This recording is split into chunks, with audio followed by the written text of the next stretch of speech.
nta kintu kibaho kibabaje nk'abakristo nk'umuntu yizeye umwami ariko akaba yuzuye uburyarya.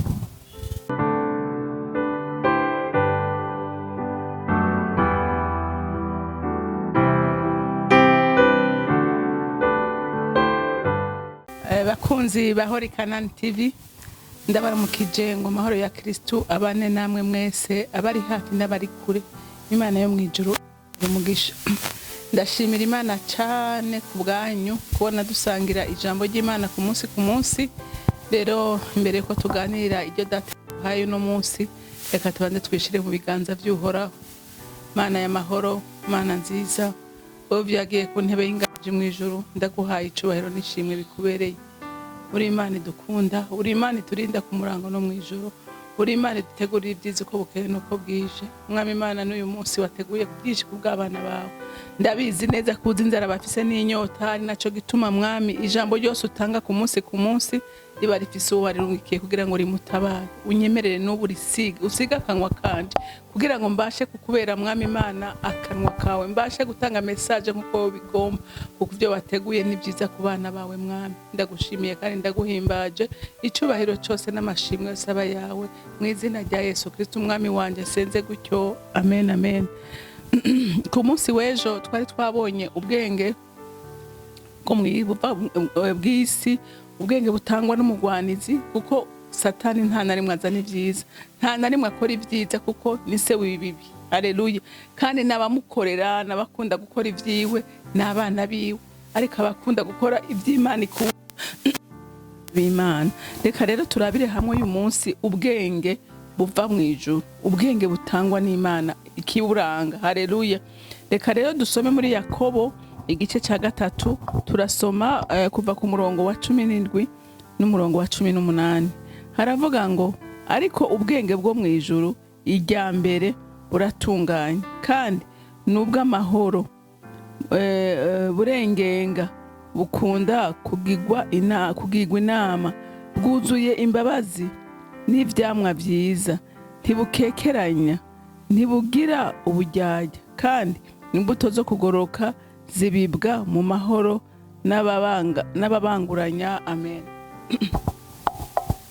Ikintu kiranga umuntu afise ubwenge bw'Imana, reka tubirabire hamwe ikirangwa navyo. Haleluya. Umuntu arangwa n'ubwo bwenge, umuntu abufise kandi akabugendera. Haleluya.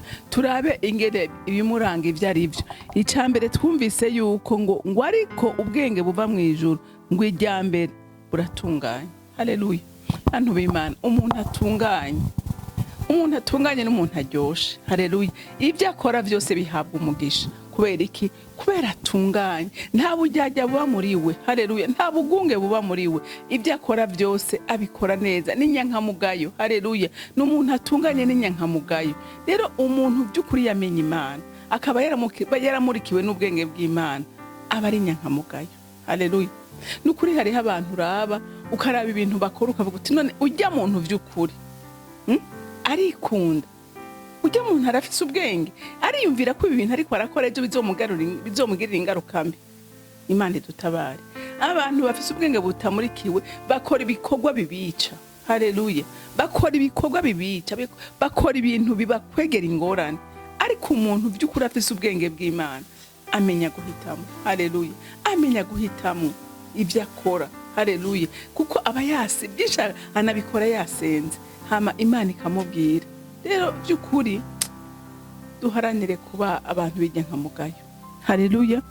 Ikindi kigira kabiri kimuranga ngo burenge kandi n'ubw'amahoro. Haleluya. Umuntu afise ubwenge bw'Imana nukuri akunda amahoro, akunda amahoro, ntakunda intambara. Umva, umuntu akunda amahoro akunda no kuyatanga nawe. Haleluya. Niyo haje ikintu kije guhungabanya amahoro yiwe acigirwa kure. Haleluya. Kubera iki? Kubera akunda amahoro, akunda amahoro kandi nawe atanga amahoro. Umuntu akunda kuzana imivurungano nta bwenge bw'Imana bafise. Sinzi kuko hariho abantu by'ukuri kwankana, kuvuga nabi, atana kimwe bibatwara. Ariko umuntu by'ukuri afise amahoro y'Imana ntakundi ikintu na kimwe gishobora kumutwara amahoro yiwe. Niyo kije agerageza gutunganya kugira ngo ntabura amahoro. Haleluya. Ntabura amahoro. Nayo bayaguye mu ikosa agerageza gutunganya kugira ngo ntagume muri ico gihe kimeze gutyo. Haleluya. Haleluya. Ngo urumva ngo burengenga. Urumva ubwenge ku Mana gituma bwengenga butahura umuntu wese. Haleluya. Butahura umuntu wese, umuntu ari mu ntege nke, umuntu ahari ibintu ataramenya, umuntu by'ukuri yamurikiwe aramenya urugezo ashobora gushiramo abantu bose, akamenya tuyu niho yokora iki kintu ukagerageza kucumba kuko ubona urugezo ageze wo gutahura. Haleluya. Aho kumutera umugongo, aho kumutuka, aho kumwararaza, ahubwo ukamwegera ukamufasha. Haleluya. Uramwengenga. Amen. Ukamwereka inzira yo gucamwo, ukamubwira uti biri kurakora sivyo, gira gutya na gutya kandi birashoboka, ugatera intege, ukamutera intege kugira ngo yumve ko ivyo arimwo nahatari ntumwereke ko hari bibi ngo umuce intege. Uhinge ndababwire abantu b'Imana, umuntu acana intege bituma noneho agusubiza inyuma gusumba uko wari uri. Haleluya. Umuntu aguca intege agusubiza inyuma akagukura mu kibanza warugezemo, ahubwo akakujyana mu cobo gusumba. Ariko umuntu nahabona wakoze bibi nabi akagutera intege akakubwira ati ntaco, uyu munsi naho byanse ejo bizoshoboka, ndabona ko ogrini woteri indi ntambwe bishoboka. Hariho umukozi w'Imana yigeze kutubwira ngo umwana wiwe yazanye amanota mabi ngo hamara musokana, aramara ati ntaco nukura ati je ndabona ko tumeze uzogera iforo kandi bizogenda neza. Ati kwa ndabona neza ko ubishobora. Ariko hariho undi muvyeyi acamufata aho kumutera intege akacamubwira ko ari kijuda atacamaza atacazova. Mwumviriza ndakubwira uko nyene uri kuravyatura niko bica bigenda.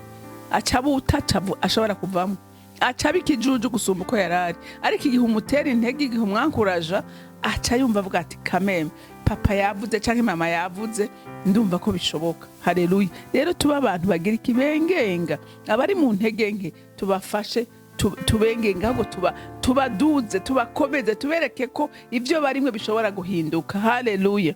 Haleluya. Hanyuma ngo bukunda kugigwa inama. Umuntu afise ubwenge bw'Imana yemera kugigwa inama. Haleluya. Umva umuntu atagira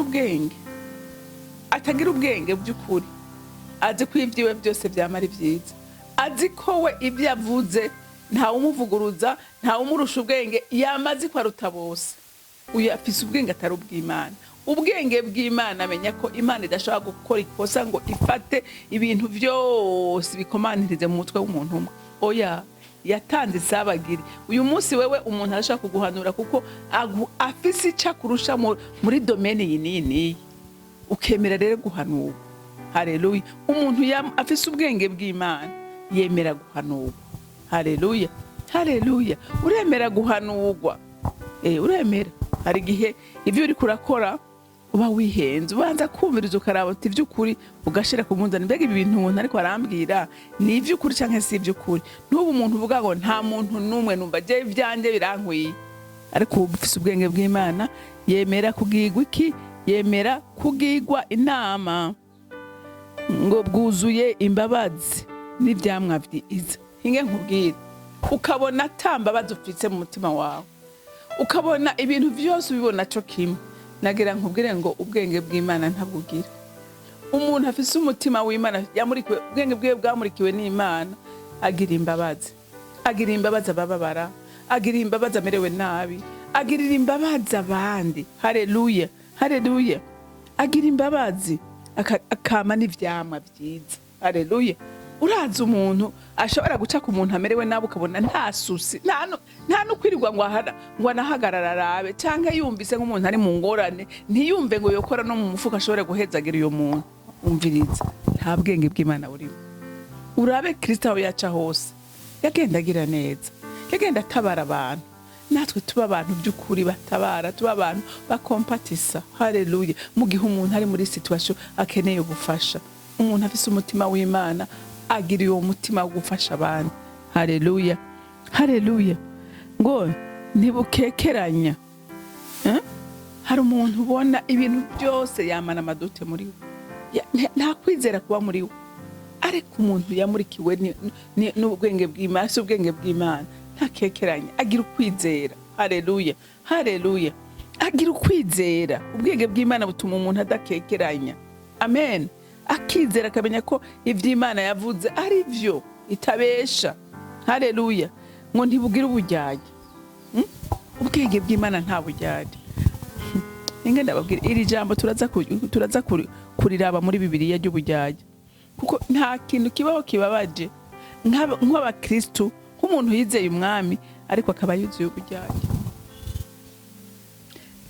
Yesu ico kintu yarakivuze ko abantu benshi kandi bizeye umwami, urashobora kubona umengo muri kumwe ariko kandi mutari kumwe, ukamubona mu maso muri kumwe ariko umutima bire bintu biri muri opposite, mutari kumwe na gatoya, ahubwo ariko agucira umuzi kuzimu. Uwo mutima si uw'Imana. Ikintu cyakubabaje kivuge. Haleluya. Ikintu cyakubabaje kivuge, mugenza wa kimenye, hama mutunganye. Haleluya, mutunganye. Uwo ni wo mutima w'Imana, nibwo bwenge bw'Imana. Kuko burya iyo ufise ikintu kikiwakiye mu mutima, nukuri nta mahoro ugira. Nta mahoro ugira, kandi ntushobora no guhezagirwa. Indyarya ntizishobora guhezagirwa. Oya, indyarya ntizishobora gukora ku mutima w'Imana. Rero wirinde ubujyajya ko ni bubi. Haleluya. Ubwenge bw'Imana nta bujyajya bubamo. Haleluya. Ngo kandi imbuto zo kugororoka zibibwa mu mahoro n'ababanguranye. Urumva? Abantu badakunda kubona abantu bashwana, abantu bacanamo. Haleluya. Umuntu abanguranye, umuntu akunda amahoro. Haleluya. Uwo niwe yamurikiwe n'Imana, afise ubwenge bw'Imana. Rero ndibaza ko uyu munsi ushobora kwiraba ukavuga uti mbega muri ibi bintu byose bavuze jewe iki kinganje niki. Nkunda kubivuga, Imana ni nyembabazi. Imana irakuzi dangiranze. Haleluya. Intege nke zawe irazizi. Rero uyibwire, iragutabara. Haleluya. Uyibwire kuko n'umuvyeyi yifuza ko abana biwe bose bashika mu rugezo kuba abana bafise ubwenge bwayo. Haleluya, haleluya. Imana irifuza ko tugira ubwenge bwayo, niho tuzokora ibikorwa byiza biyihimbara. Imana yo mwijuru ibampera umugisha. Mana data rugira byose uri mwijuru, turagushimiye kubw'ijambo ryawe. Mana ndaze ko riko radusesa mu mitima yacu, umwe wese ariko aribona kandi akitahura. Aho umwe wese yatsinzwe azi imbere yawe yihane, ko turazi neza ko ari wewe ubabarira uko bukenda uko bwije, kandi mwami wanje ugatanga inkomezi zukunesha ibitugwanya n'ibitugerageza byose. Ndagushimiye wa Mana we, kuko utuzi kandi udukunda kandi utwitwararika kandi udutegurira ibyiza uko bukenda uko bwije. Murekere ishimwe ryose n'icubahiro bibi byawe. Nkaba ndabisenze ndabyizeye ko byumvise mu izina rya Kristo Yesu. Amen, amen. Mwarahezagiwe, mugira umunsi mwiza.